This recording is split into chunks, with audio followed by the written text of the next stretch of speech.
My name is Jo Pudelko and I'm a contemporary jeweler.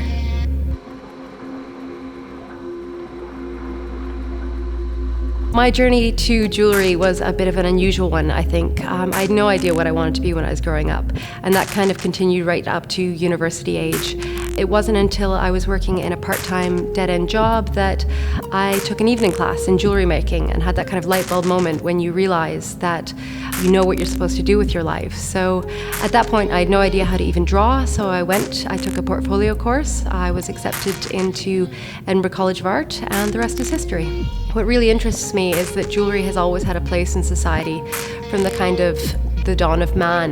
Man has decorated himself, used adornment to convey a message, and I'm really interested in that aspect of jewellery. I think it gives it an importance that goes beyond just a fashion accessory, which is very much sometimes how jewellery is used today. There's a common theme that runs through a lot of my work, I think, and it's to do with man and man's relationship with his environment, and that kind of sometimes uncomfortable interface where man and nature rub up against each other.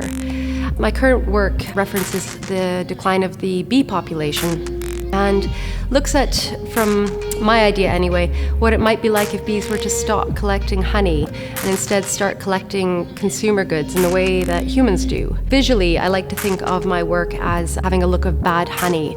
So this is the end result of what will happen when the bees switch their focus. There's a lot of information in all of my pieces, and I think it's not always readily apparent to the viewer or the purchaser, which I'm quite happy about. But behind each of my pieces, there's a message regarding sustainability, the environment. I like to work with, as much as possible, environmentally friendly materials and reclaimed materials, but I like to work them into my pieces to such an extent that perhaps the viewer doesn't even know they're there.